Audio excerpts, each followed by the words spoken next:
Hello everyone, आज हम discuss करने वाले हैं होम्योपैथी की एक बहुत इम्पॉर्टेंट रेमेडी के बारे में जिसका नाम है ग्रेफाइटिस। बात करते हैं इसके इंट्रोडक्शन के बारे में। ग्रेफाइटिस वुमेन्स कंप्लेंट्स के लिए बहुत इम्पॉर्टेंट होम्योपैथिक रेमेडी मानी जाती है। ये मिनरल किंगडम से बनी डीप एक्टिंग कॉन्स्टिट्यूशनल मेडिसिन है जो बॉडी पर डीपली एक्ट करती है। नॉर्मल क्रूड लेड में मेडिसिनल पावर नहीं होती, लेकिन पोटेंटाइजेशन के बाद ये पावरफुल होम्योपैथिक रेमेडी बन जाती है। इसके क्लिनिकल्स की बात करें तो ये medicine anaemia, acne, constipation, piles, headache, leucorrhoea, menstrual problem, skin disease और स्टमक कंप्लेंट्स में यूजफुल है। बात करते हैं इसके स्फीयर ऑफ एक्शन के बारे में। Graphites mainly skin, stomach, intestine system, female organs और ग्लैंड्स पर एक्शन करती है। पैथोजेनेसिस की बात करें तो स्किन इरप्शन से वाटरी, ट्रांसपेरेंट और स्टिकी डिस्चार्ज निकलना इसका मेन कीनोट सिम्टम है। ये स्किन न्यूट्रिशन को अफेक्ट करती है और डाइजेशन में कॉन्स्टिपेशन या डायरिया और फीमेल्स में ल्यूकोरिया और मेंस्ट्रुअल कंप्लेंट्स प्रोड्यूस करती है। इसके कॉन्स्टिट्यूशन की बात करें तो बात करते हैं इसके मेकअप ऑफ द बॉडी के बारे में।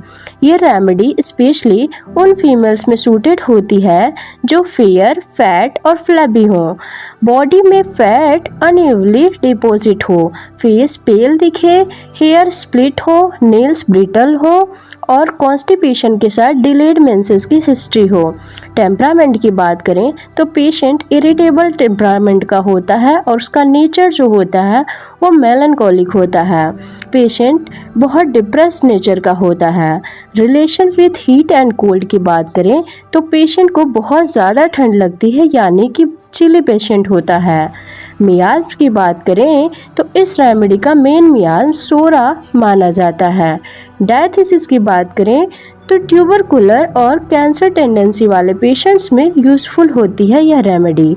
गाइडिंग सिम्टम्स की बात करें, मेनोपॉज एज की ओबीज वुमन जिनको क्रोनिक कॉन्स्टिपेशन और डिलेड मेंसेस हो, उनमें ग्रेफाइटिस बहुत सूटेड होती है। हेड में ब्लड रश होना, फेस रेड हो जाना और गैस फॉर्मेशन इसका इम्पॉर्टेंट सिम्टम है। फिंगर्स, निपल्स, लिप्स, कॉर्नर्स और एनस पर क्रैक्स और फिशर मिलते हैं। अगर स्किन इरप्शन से वाटरी और स्टिकी डिस्चार्ज निकले तो ग्रेफाइटिस ज़रूर याद आनी चाहिए। मेंसेस लेट आने की टेंडेंसी होती है। स्टमक पेन, ईटिंग या हॉट मिल्क से बेटर फील होता है पेशेंट को। एक्सेस सेक्सुअल एक्टिविटी के बाद वीकनेस और इंटरकोर्स से एवर्जन होता है पेशेंट को। नॉइस या ट्रैवलिंग में हियरिंग बेटर होती है। म्यूज़िक सुनते ही पेशेंट को रोना आ जाता है और डेथ के थॉट्स आते रहते हैं। पेशेंट को हॉट मिल्क की क्रेविंग होती है क्योंकि उससे कॉन्स्टिपेशन और गैस्ट्रिक कंप्लेंट्स बेटर होती हैं। मीट और स्वीट्स पसंद नहीं होता है पेशेंट को। इसके माइंड सिम्टम्स की बात करें तो मेंटल स्ट्रेस, ग्रीफ और टेंशन से कंप्लेंट्स जो हैं वो बढ़ जाती हैं। पेशेंट को मेंटल और फिजिकल वर्क से फियर होता है और डिप्रेशन रहता है। पेशेंट सैड रहता है और डेथ के थॉट्स आते रहते हैं। पेशेंट का मूड बार बार चेंज होता रहता है। ओल्ड मेमोरीज याद रहती हैं, लेकिन जो रिसेंट बातें होती हैं वो पेशेंट भूल जाता है। फेस और फोरहेड पर जाले जैसा सेंसेशन फील होता है। म्यूजिक सुनने से पेशेंट को रोना आता है और उसकी प्रॉब्लम जो है वो बढ़ जाती है। पेशेंट टिमिड, हेजिटेंट और इंडेसिव नेचर का होता है। हेडेक की बात करें तो पेशेंट का हेडेक ग्रीफ, टेंशन और एक्सेसिव हीट कोल्ड से होता है। पेन मेनली ऑक्सीपुट में होता है जो नेक तक स्प्रेड करता है। ऐसा लगता है जैसे हेड नम हो या फट जाएगा।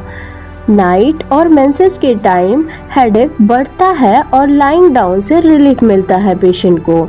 ईयर्स की बात करें तो नॉइस या ट्रैवलिंग में हियरिंग बेटर होती है। ईयर्स में ड्राइनेस, हमिंग और रोरिंग साउंड्स मिलते हैं। स्टमक सिम्टम्स की बात करें तो मॉर्निंग में नोजिया और वॉमिटिंग ज़्यादा होती है पेशेंट को। खाना खाते ही पेशेंट को वॉमिटिंग हो सकती है।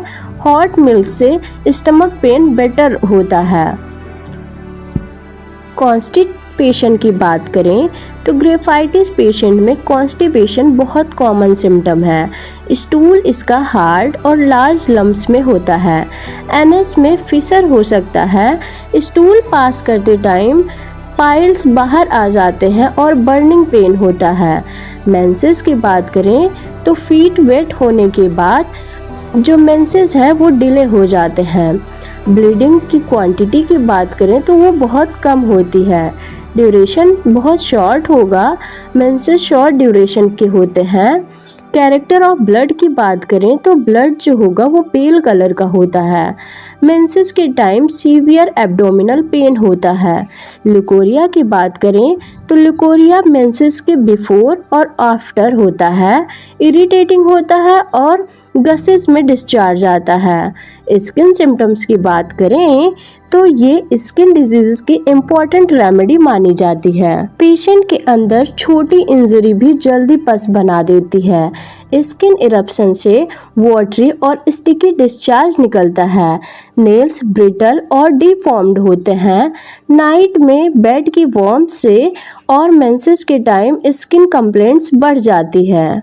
जनरल मॉडलिटीज़ की बात करें तो बात करते हैं एग्रावेशन की। Worms, night, rich food, menses के अराउंड, कोल्ड एयर और कोल्ड ड्रिंक से कंप्लेंट्स इंक्रीज हो जाते हैं।